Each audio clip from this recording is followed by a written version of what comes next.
Welcome Sounds to good. Sorry. Okay.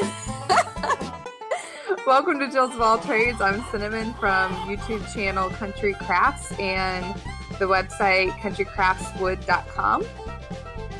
And I'm Julianne. I'm from dirtpatchheaven.com, and I also have a YouTube channel by that name as well. We're going to go ahead and start off with our pick of the Bible verse, pick of the day, I guess.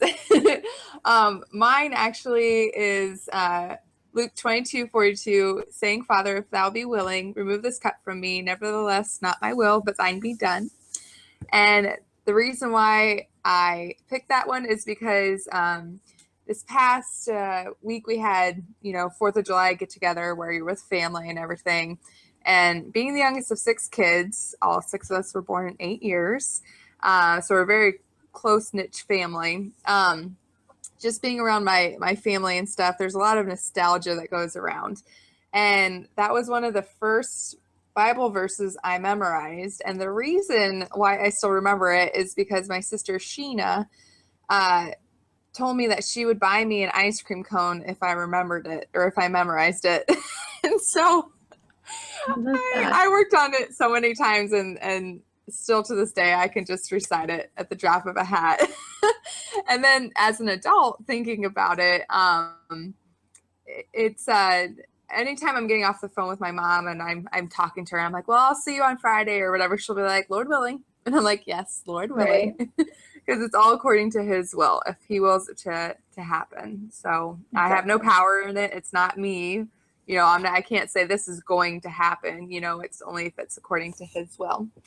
So I just chose that one just because it kind of goes along with, I don't know. It was great to be with family for 4th of July. I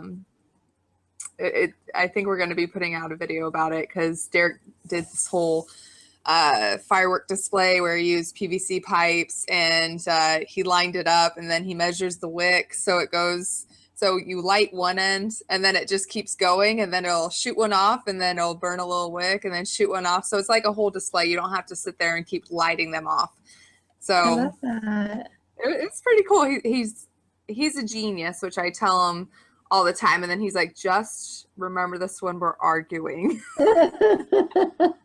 Right. I'm always right. Well, I'll try to remember it. Right. No, I hear you. That's awesome. Let's see. My scripture is Genesis 3:8. And it's then the man and his wife heard the sound of the Lord God as he was walking in the garden in the cool of the day, and they hid from the Lord God among the trees of the garden. And the reason that I like to talk so much about Genesis is that our idea of Adam and Eve in a garden is not one of them being out among annual plants or monocrops. We're thinking of them in a place with lots of trees and a place where there is abundance that grows freely, that they don't have to work. The sweat of their brow is not involved in the maintenance of this garden. It was given to them by God for their sustenance so that they could be happy in it without the turmoil of this daily grind that we associate with a garden. And so I picked that because the book that we're going to talk about later today is kind of a recreation of that Garden of Eden picture. And so it's kind of fun to look at it in scripture too. That's awesome. Speaking of gardens, so my sister Rachel really likes gardens. Her and I are kind of how you have different siblings that, you have different commonalities with and stuff. Yeah. Like when I like to talk about running, I go to my sister Sheena. Or when I was substitute teaching, I would talk to my sister Angel, Well, my sister Rachel also does gardens and stuff. And she actually just had her first child in September. So she's like, no, I didn't have time for a garden this year. Yeah. Which is completely understandable. So when we were at our 4th of July get-together, my in-laws actually live a little over 3 miles away from our house. So they're very close. They're the best in-laws anybody could ever literally ask for. They're not intrusive. They don't just stop by or anything like that. Like they always call you And, they're not, I had some fear when I first started dating him just because of stories I've heard about, in-laws In-laws. living so close and stuff, but they don't, not even close, nothing like that. But we were at our in-laws for that get together because we had 2 back to back, and Rachel had to leave because she lives a little bit further away. And I'm like, hey, let me show you my garden. So we walked around and I got to show her all those things, which is always so exciting to show somebody who knows something about, Right. the work and what different plants are and stuff. So I got to show her that, and it rained in between the last podcast we had, so that helped with like watering and stuff. But as far as getting any progress, I keep saying, okay, today I'm going to, do this. And then I get home from work and I have so many obligations. You have so many things that are inside that you're like, okay, how much of this can I actually put off in order to go outside and do it? And it's been really humid. Today it's like in the 80s, and Derek was mowing and he went through his water like really fast. So when I was leaving the same city that we're working in, I went and dropped off some water to him just because it's so hot outside. So Yeah. I'm probably going to get to it sometime this week, hopefully. But I want to, I've been advised by somebody I know I met that does gardening and stuff, and he says that he uses cattle fence for tomatoes. Yes, they work they're very sturdy. Yeah, he said instead of tomato cages, because if you get a good windstorm or anything like that, it'll take the plant with it, Yeah. But so that's on the to-do list this week. I actually was going to have Derek do it today, but he wasn't able to.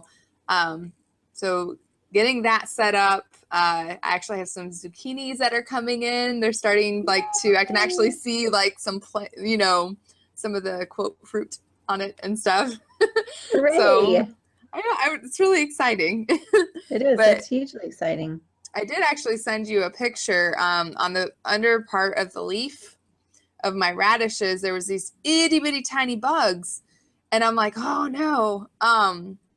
Because somebody told me to use, it's BT is what it's called. It's the short abbreviation of it.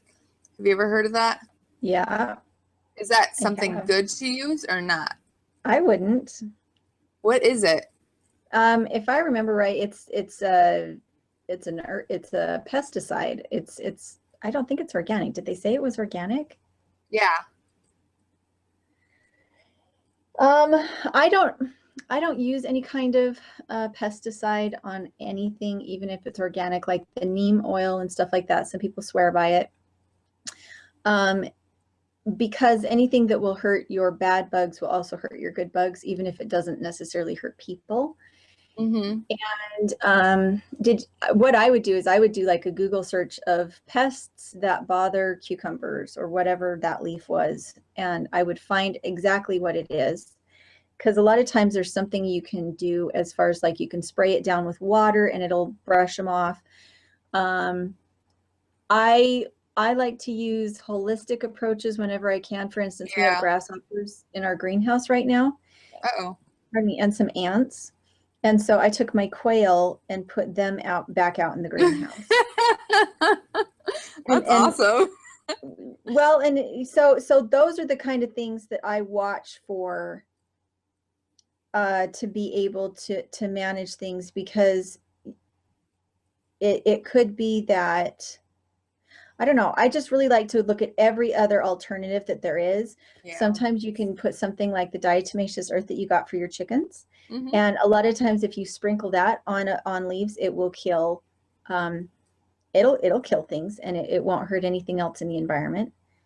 It's not actually a chemical. It's a physical deterrent.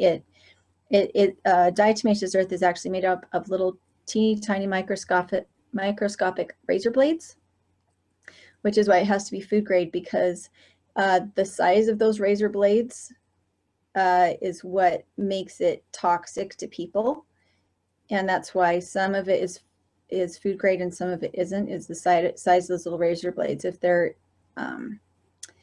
you sprinkle it on bugs, it actually cuts them up. Oh my goodness. Sorry, bugs. Yeah. And so, Like I actually mean, like what you shave with razor blades? they're sharp like a razor blade. They're Okay. little calciferous, like limestone. Uh, they're little sea creatures that are little teeny tiny microscopic razor blades. They have like little needles that stick out. And Okay, because I'm like, so they took razor blades and chopped them up no. tiny. They're little. They're I'm a little. literal person, so Uh, they're little creatures that if they're small enough compared to you, they won't hurt you. So like we can take it internally and it doesn't hurt us. But if you get something that's not food grade, those razor blades are a little bigger and they don't pass through your system. They actually cut you up. Well, what I did was those radishes were big enough to pull. So Mm-hmm. I pulled them out and then I tore off the leaf part and I walked out to where my chickens were and I tossed them Mm-hmm. in. And so Brilliant. they ate them. Yeah, brilliant. Because I'm like, I want to get them out of the garden, because they'll be done with that leaf and then they'll just move to something else. Exactly. So Yeah. what about Which your garden? Oh, sorry, go ahead. Well, that's what we did. We moved the quail out to the garden because we have grasshoppers in the garden, and because of the moisture, our climate is dry enough in the summer that anywhere that you water things, you end up having ants that come to get the water. And we Man, don't have ducks or anything in the greenhouse, but hopefully the quail will be able to keep up on things. So we're hoping. that's awesome. Yeah, it is. I don't know if it'll work, but it's nice to have it as an option, Yeah, absolutely. So the quail that you have, do you guys do you raise them to butcher them or what do you use them for? Initially, we got them to see if it was possible to raise a bird in the house that would lay eggs, because we had kind of a thought of, could you raise quail in an apartment setting if you really felt like you needed to raise your own eggs? Could you raise quail in your house Oh, and have it be something that was a real thing rather than just kind of like weird and not very yeah. reliable? And so we got some rabbit hutches and we got the quail and we put them in our kitchen, kind of next to our wood burning stove, because we didn't want to have to use heat lamps on them. They were still pretty young. And we kept them in the kitchen, but they were very, very messy. Mm. And what they will do when they're in captivity is that they'll put their head into their water and then they'll shake their head. And so all the water flies out of their mouth all over your kitchen. No. They'll stick their face in their food, pick up a mouthful, and then they'll shake their head.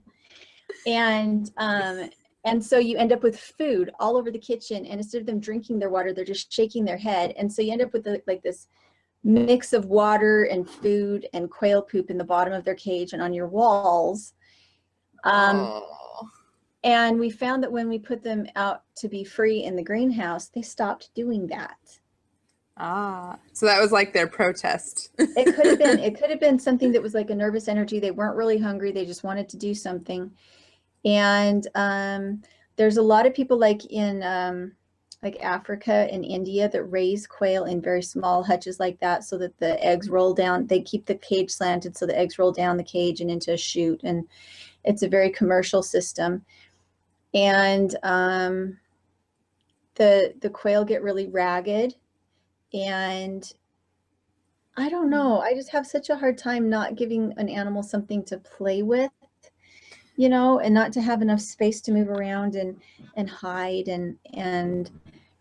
And so we don't actually, we got them for the eggs and to experiment with this, but we don't collect the eggs. It's when they're out in the wild in the greenhouse, they hide their eggs in all the weirdest places and they look like rocks. And so you can't ever find them. And then you don't know if they were fresh, because how long has it been since somebody else found them? And so mostly they're pets. Okay.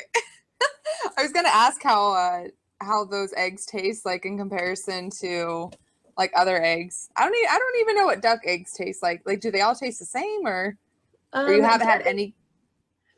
Duck eggs have a thicker a very much thicker consistency than chicken eggs, and they taste slightly meatier unless you've had them out in a lot of mud. Ours is in mulch, so they're not dirty. Our ducks stay pretty clean. Some people that have eaten duck eggs that are old will say that they taste like mud, but a new duck egg just tastes slightly meatier. Quail eggs, they don't taste any different, but they have a much larger yolk to white ratio. And their shells are very thin, but the membrane inside the shell is very tough. And so you crack the shell, but then you can't get through the membrane. So we like to hard boil them and pickle them. Ah, that's cool. Yeah. I honestly, oh, this might be embarrassing to like admit, but I didn't know that ducks even laid eggs until like, I mean, I have no idea why I didn't think about it because I mean, yeah. They have to come from somewhere. Right. Where do new ducks come from? Because like, you know how, okay, this is kind of weird talking about, but you know how like if a cow has a calf, like, you know, it just comes out, doesn't come out in an egg. And so I thought, you know, I know that chickens have eggs and stuff, but I did not ever think about any other animal actually having an egg as opposed to it just coming out, you know? So we were, yeah, I have to get into my head sometimes to wonder. We were at a Tractor Supply, and that's where we got our chickens. And they had ducks there too. And this is when we just spur the moment. Like we had always kind of thought about having chickens. We're like, yeah, it'd be cool to have them. But then Derek's like, you know, hey, meet me at Tractor Supply. I'm like, okay. And then I'm like, oh, look at all these ducks. And he's like, or look at all these chickens. And he's like, do you want some? I'm like, yes, you know. And then there was that cage that was right beside it that had, or I don't want to call it a bin, but you know, that pen area that had all those ducks and stuff. And the girl that was there that was actually very knowledgeable and stuff. And we're like, well, how long, you know, does it take till they lay eggs? And she's like, the chickens or the ducks? And I'm like, what? Like, I felt like my mind was just blown. I'm like, what are you talking about? So yeah, it was literally not this past April, but the April before that I found out that ducks lay eggs. So I had That's awesome. That is awesome. So if anybody says that you can't learn anything when you're old, like right, older, I mean, every time. No, seriously, there's a really big world out there. Full of ducks and duck eggs. Yes, it's awesome though that you can get that kind of stuff from, you know, everything has a purpose. You know what I mean? And that it's just great. I was actually we met this couple. I think I talked about them before, but we met this couple at church and he knows so much information about different stuff, different areas where there's a ton of information in that area. Like for instance, he was talking about of course the word like escapes my mind, but he was talking about trees and taking a branch and like grafting. Yes, he was talking about grafting and he was showing me some stuff and I'm like, what? Like I had no idea because he had like they moved into this place like 3 years ago and there was a pear tree that wasn't producing fruit. And so he grafted on like 2 branches and like now it's producing fruit. And he's like, you know, it's kind of cool to, you know, once you understand this stuff and it ties in with the Bible because we are grafted onto the promise given to Israel. Right. So, and he's like, and how that it all ties together, you know, the more you garden, the more you learn about how everything works and stuff. And I'm like, that is great. It really does. And some people say that the reason that Jesus taught in parables about farming was because in that era, everybody was a farmer. So they would understand the allegory because it tied into their daily lives. But I don't think that's all there is to it. I don't think he talked about those natural processes just because everybody was familiar with it. I think it's because they were such truths. I mean, everything else is transitional, but growing things is not transitional. It's always happening, always something you can see. And from generation to generation, those that understand those principles, I feel, have a more spiritual connection in life. I think. I agree. And someone he was talking about that, and I'm like, yeah, Yeah. I don't know. He was also something I like to share new things that I learned. I don't know if you guys have it there, but I think it's called Lamb's. Lamb's quarters. Yes, it is. You do know about it. Okay. How it's like a weed, and he's like, this is actually way better for you than lettuce, or like on a salad and stuff. And so he showed it's it. A spinach substitute. Yeah, or maybe he said spinach. But I'm like, so you can eat it, and his little boy comes up and he like grabs some, puts it in his mouth, and goes, yeah. And I'm like, oh, okay. And so we got home, and I don't want to brag about not weeding or anything like that, but actually it pays to our advantage, because I looked over in the section that it's on the list, has so much of that lamb's quarter, and so I'm like, Derek, I'm going to be eating a lot of salads now. I'm like, that's awesome. So just to think of something that's considered a weed that can actually be beneficial. Well, and it's something that we use. It makes a really good mulch. If you go out before it starts to go to seed and you just clip it at the base and then lay it down, it makes a good mulch, because it has a tendency to come back again. And so you can get lots of multiple mulching from it.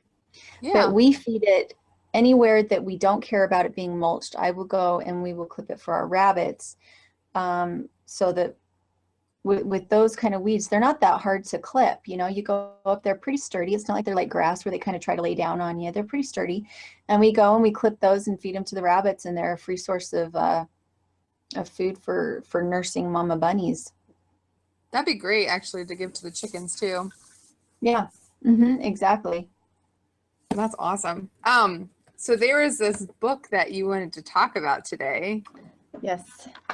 Okay, so anybody who watches my channel knows that in the last probably 8 months, I have just gone hog wild on these amazing new authors who are coming out, who have 20 years experience in growing without using chemicals and pesticides and fertilizers, and are, if not making their living, at least what they're doing is repairing damaged ecosystems. But most of them are, at least to some degree, making a living with these different kinds of agriculture.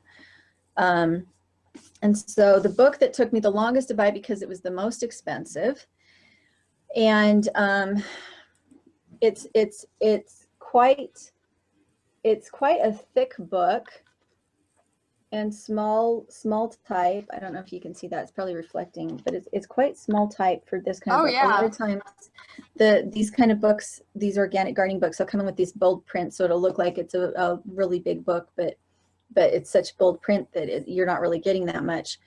The author is Mark Shepard, and it's Restoration Agriculture, Real World Permaculture for Farmers. And what he's very, very strong and kind of against some of the other new permaculture farmers is that he thinks it should be done on a large scale. And that's the one thing that I would say is different from him and a lot of other writers, is a lot of other writers are trying to convince people to do this in their backyards. He's kind of a cranky old guy, and he thinks that it should be done like, not that it shouldn't be, but he is really, really focused on it being 40, 50, 100 acre at least plots in order to make a really big difference in watersheds and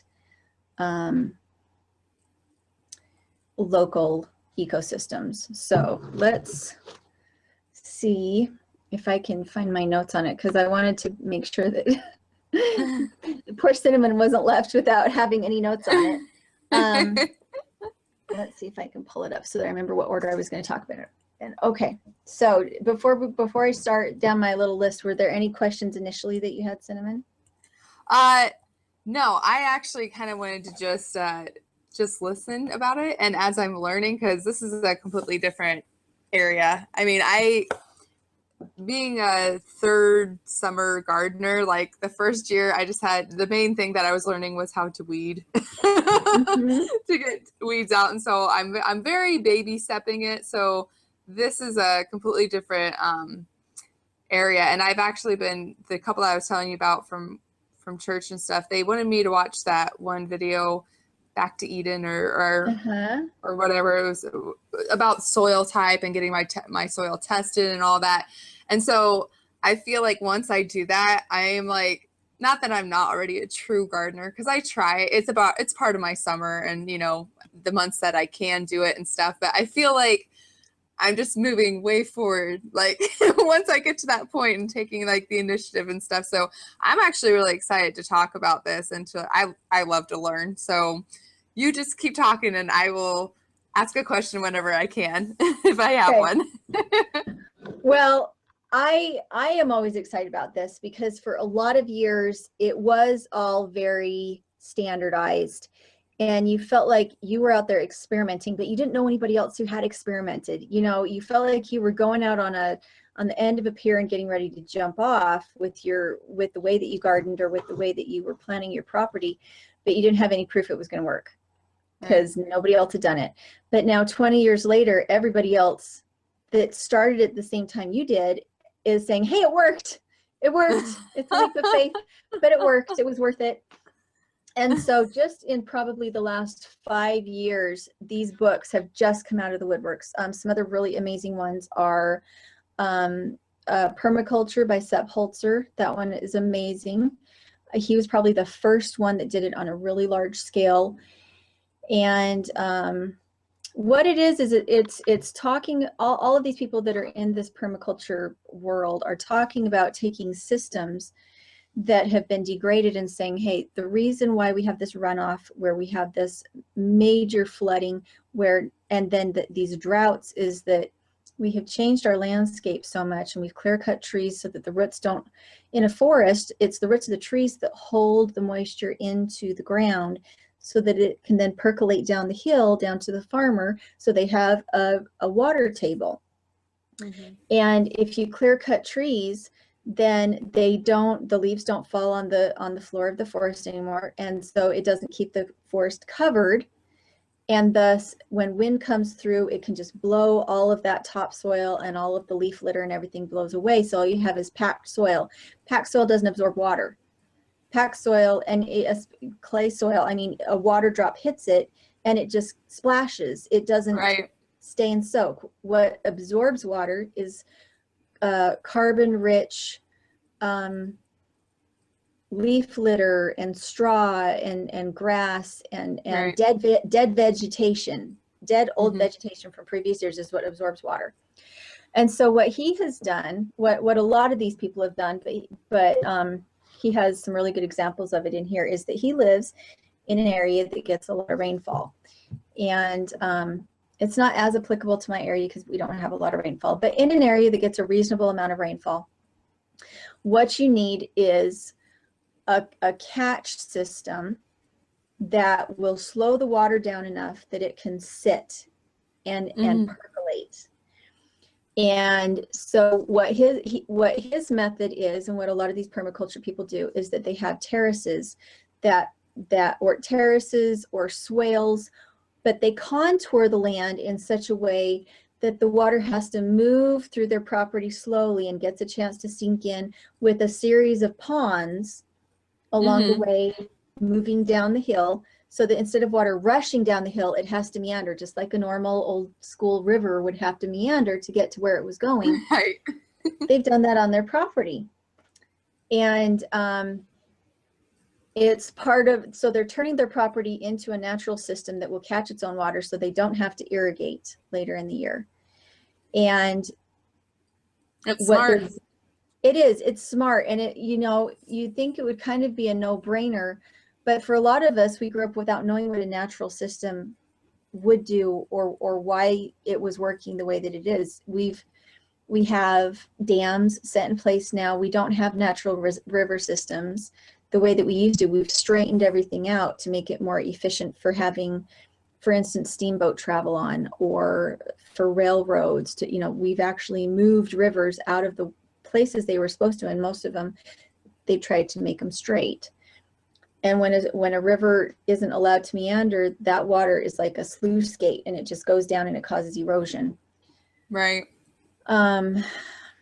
So what they have done is that they have set up vegetation that will drop leaf litter and that will nourish plants that are smaller than them underneath. So anywhere that they have a tree planted, they will have fruit bushes planted underneath, and underneath the fruit bushes there will be herbs. Oh, that's cool. Yeah, so it's recreating a forest system. Yeah. But they plant things that are good for men to eat. So rather than just planting a tree, they would plant an apple tree, and then they would put gooseberry bushes, and they would put elderberry bushes, and then they'd put edible flowers, and they'd put comfrey, so that rather than having to go outside the system to find food, the system is feeding you. It's laying down its own mulch. And their process is that so that things don't become weedy and overgrown, they put series of animals through the system, one behind the other. So first they'll start off with young calves. The young calves that have just weaned will go through and eat the tips of the grass that's the most nourishing. And then they move those off the system. They give it a week to rest. And then they move the older cows on that are maybe pregnant, that need better nutrition. So they'll eat the next little layer of grass down, and then they'll move them off. And then they'll move in the pigs, and the pigs will come through and graze, and especially underneath fruit trees. And so what it is that it's not bad to graze animals. It's not bad to cut trees down, but it's that you do it in a way that mimics natural systems. If you don't have herbivores moving through your system, then yes, everything turns to weeds, because in a natural system, you would have had herds of bison moving through, you would have giraffes and zebras. It doesn't matter where you were, you would have herbivores moving through in a seasonal way to every spot. By doing this, he improves his pastures, and he doesn't have to feed grain to his animals. Nice. Oh, I bet that helps with like cost and just their overall health. Well, it means you can sell a specialty product. You can actually say this is a grass-fed pork, this is a grass-fed cow, which commands a higher price. And at the same time, for instance, a lot of these permaculture people run hogs underneath their trees in the middle of the fruit fall. When the trees are casting their fruit, they'll put the pigs underneath the trees. The pigs will eat the fruit, and with the fruit, they'll eat the pests that would be in that fruit, which means that next year, rather than having had all of those insects that would go down into the ground and just wait for the next bloom and infest the trees again, the pigs would have eaten all the pests when they ate the apples. That is genius. Isn't that genius? Yeah. And then they would take the pigs out before they ran out of apples. So as soon as the apples were gone, they'd move the pigs out so they didn't start rooting around the roots of the trees and damage the trees. And then they'd bring in the chickens.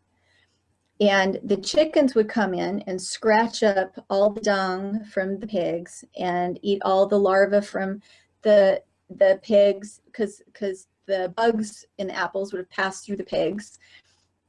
So the chickens then come in and eat any parasites or anything that came from the pigs. And the reason it took 20 years for these people to start writing these books is that it takes 20 years to learn this kind of system. Yeah. So let's see. So one thing that he talks about that's really, really important is he says there's a reason why people get into agriculture and then go broke. It's because it's not a system that's meant, at least the way that we have it designed now, it's not meant to be a huge money-making endeavor. Can you make some profit off of it? Yes. But he says it's so exceptionally normal for somebody to have a job off the farm that it's kind of immoral for the big companies to come in and recruit new farmers, because at least with the monocropping and everything, you have to go into so much debt to get all the big equipment that you will be in debt for the rest of the time that you're a farmer. There's no way to get out of that debt. Because of the way the system has been built, it's been built into such a big corporate money-making scheme that farming stops being farming and it becomes factory in a field, you know. Yeah. Yeah. And so he says, don't be discouraged if you don't make money off your farm, and think instead of what it is that you're creating. What farming is it's a way to feed your family. And Sustainability. it's sustainability, and it's kind of what we were put here to do, to notice things that are ailing around us, and to bless them and to fix them. And there are people like Joel Salatin that do it, and they have turned it into something profitable, but he's been doing it for 40 years. 40 years. So it may take 20 years to learn how to do it and to get your system established.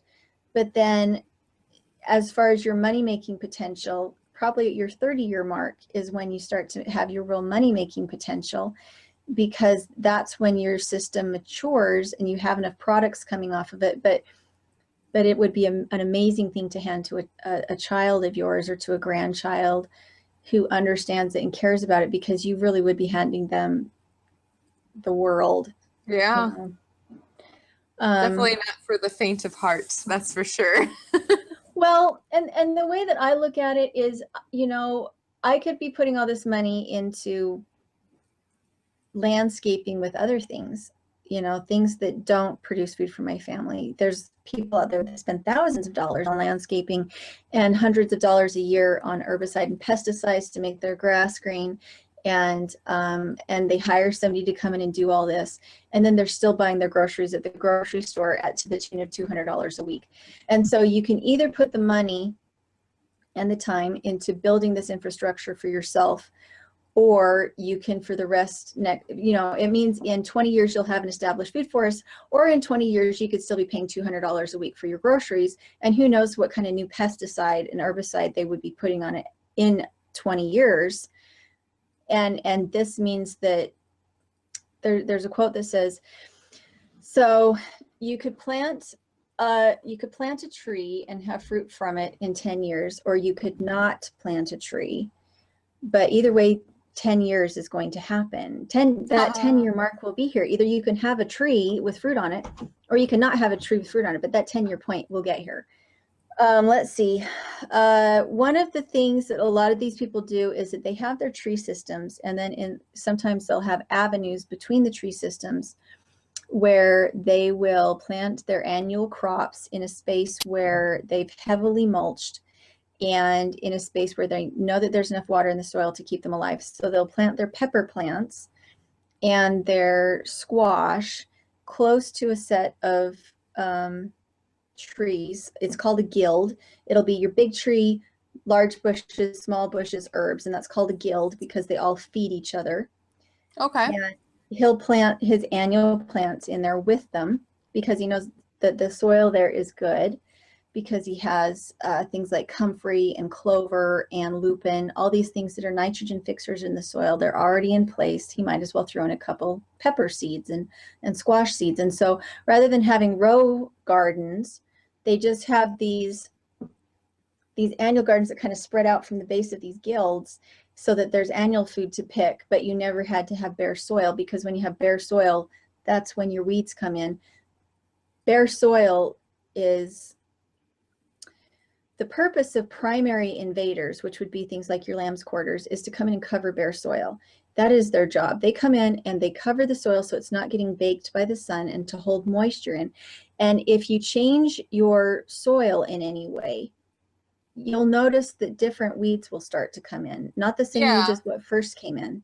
And that's their secondary set of weeds. As the soil changes, you find that these other weeds will start to come in because the first ones changed the soil, made it better so that these second ones could survive in it, and the second ones come in. And then once the second ones come in, if you change the soil a little bit more, your third series will come in. And the reason for that is that they add different minerals into the soil. They pull different minerals out of the soil.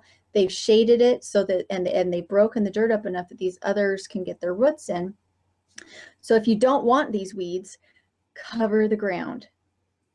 Cover the ground and keep covering the ground until they go away. And if they don't go away, then you put your chickens in. Let your chickens go. Speaking of, Derek and I definitely want to put a fence around the garden, and then we're thinking about letting our chickens loose and stuff. Mm-hmm. So I think we're gonna kind of look at the weather, look at both of our schedules and stuff, and when we get a time where it's not really humid and like, because if even if I go out there right now with shorts and a t-shirt on, it's baking out there right now, Mm-hmm. and I hate to sound Yeah. like a wimp because yeah, it's not like 100 degrees or anything like that, but it's yeah, it's pretty rough outside. So Well, and that's the reason why I like permaculture, is because like when we had our woofer here, I felt kind of embarrassed to explain to her that the purpose of what I did was to make it so I only had to work outside for a few hours, that I had a few hours in the morning that we would go work outside, but that the reason I did permaculture was so that I didn't have to be outside all day babysitting systems. All I have to do is make sure they have some water. I have to put a little bit more mulch on, and then I walk away. And it means that instead of having this really intensive thing that you're doing, it's more like a check and see. I'm just going to go check and see. I know it doesn't need anything from me, but I'm just going to go check and see. And that's what I do. I wake up at about 5 o'clock in the morning, and I stay outside until about 10 o'clock in the morning. And most of that is animal chores. It's not gardening. It's just going and harvesting to take it to my animals. And Like bunnies. it's about letting something else do the work for you because it wants to, because it's in its nature. We were talking before about fruit. Oh, Philip. Okay, so we have a friend that was down where I grew up, and he ran a CSA, and he had an organic orchard and beautiful cows and chickens and pigs and everything. And he never had any fruits and any holes in any of his apples. Never. He would have, like, sometimes there'd be a tiny little mark on the apple, but there was no worm. There was no wormhole. And you'd be like, I wonder what that mark was. I wonder what that was.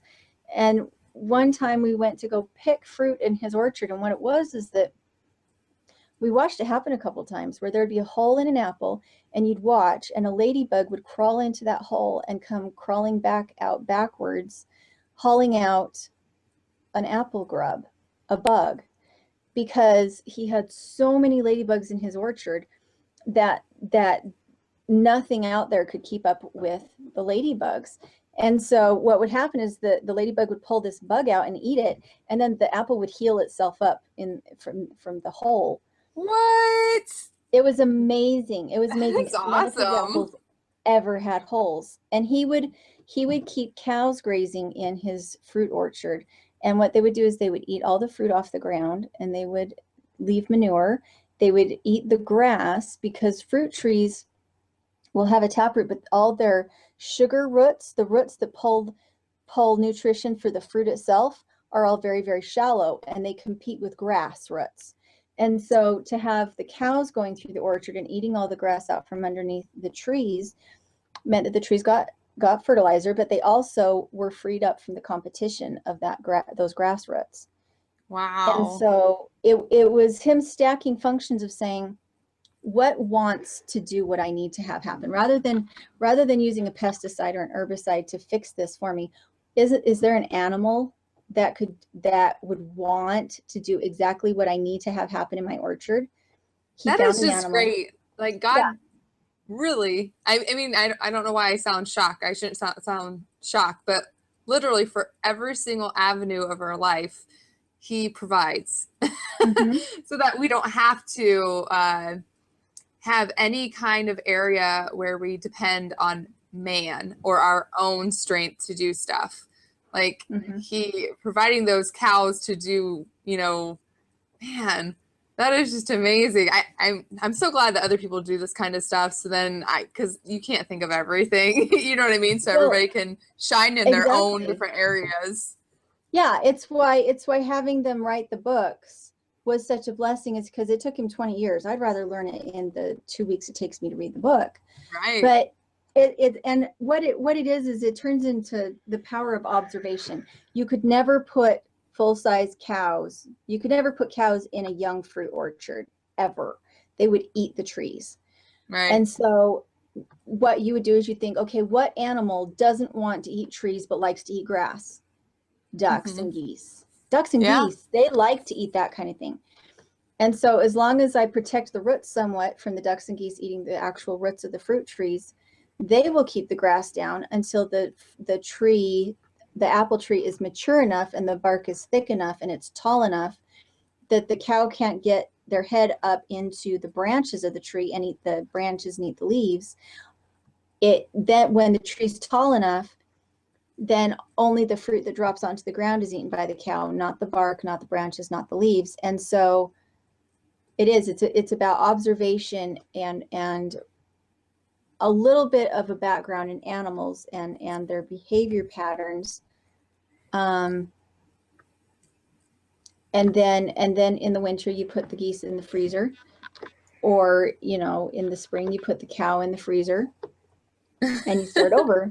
So that in all those ways we took care of them. They had a bountiful, beautiful life where they ate what they were meant to eat.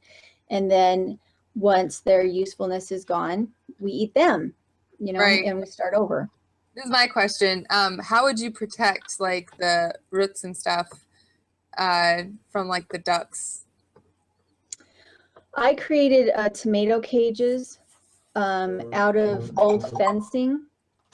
And I also have cages that I put over my garden because I use my ducks in my garden is that I have a wire cage that's a long rectangle and is a hoop of wire that's closed off at both long ends that goes over the top of whatever my garden is, so that the ducks can get to the paths to eat the slugs, but they can't get into the garden. And the same thing goes for the fruit trees, is that I have just built a cage system that is movable, so that as the trees get big, I just move the cage. The ducks can get in there now. They can't, the roots are thick enough, they can't hurt them. Do you have any videos that show that, or?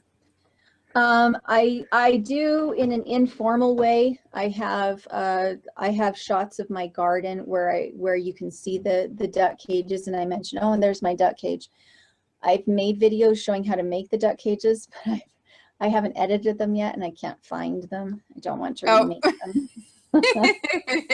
That's understandable. Chickens too.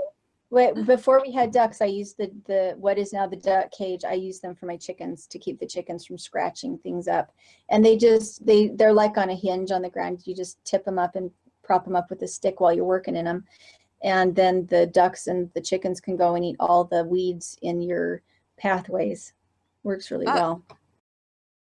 Okay, I feel like a vampire. Like, I'll walk into the room and Derek has like all the curtains are done, the lights are off, and I'm just like, are you a vampire? And he thinks I'm being silly, but seriously. My husband does the same thing. Like his man cave, he always has the blind shut, and every time I come into the house, even in the middle of winter, and I've been gone for very long, my husband has shut every single curtain in the house. I'm like, are you afraid that the sunlight is going to give you a sunburn?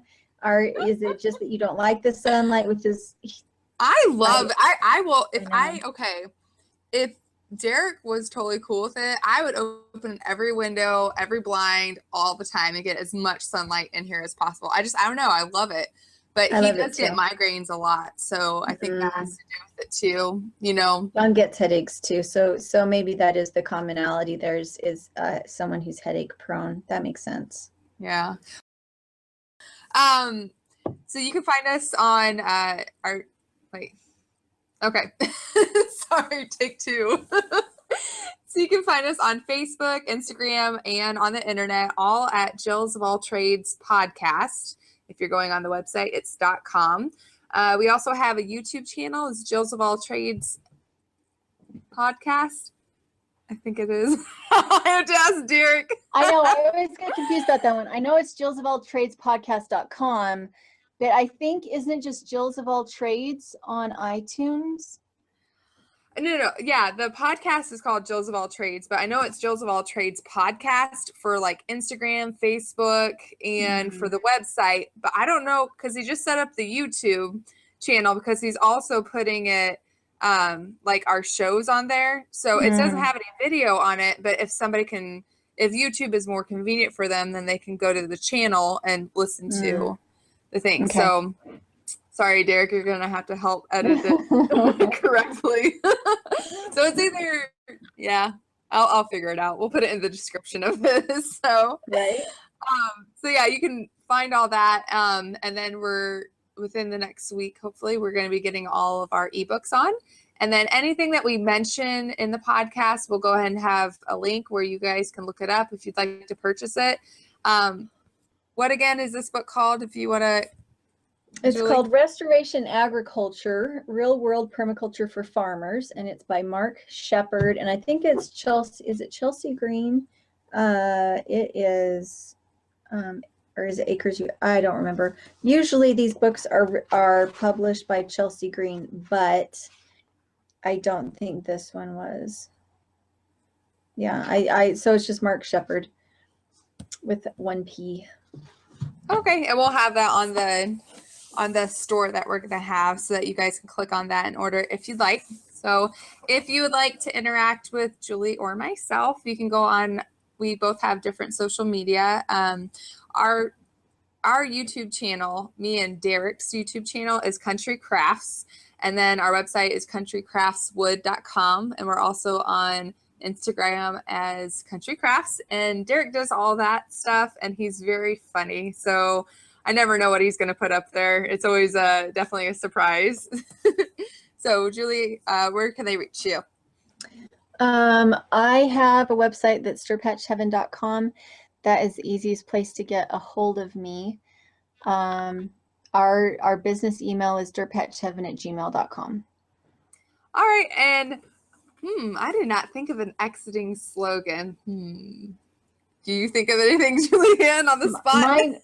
Mine is always going to be just start with one step. With one step, it starts you moving in the right direction, and it's when you're in motion that miracles can happen. Absolutely, I like that. All right, guys, have a great rest of your week. Thank you for stopping by and listening. We enjoy it, and any comments you want to leave on any of our social media, we'll try to get back to you as soon as possible. If you have any ideas, anything you want us to cover, we will definitely try and honor them. So thanks, guys. Have a good one.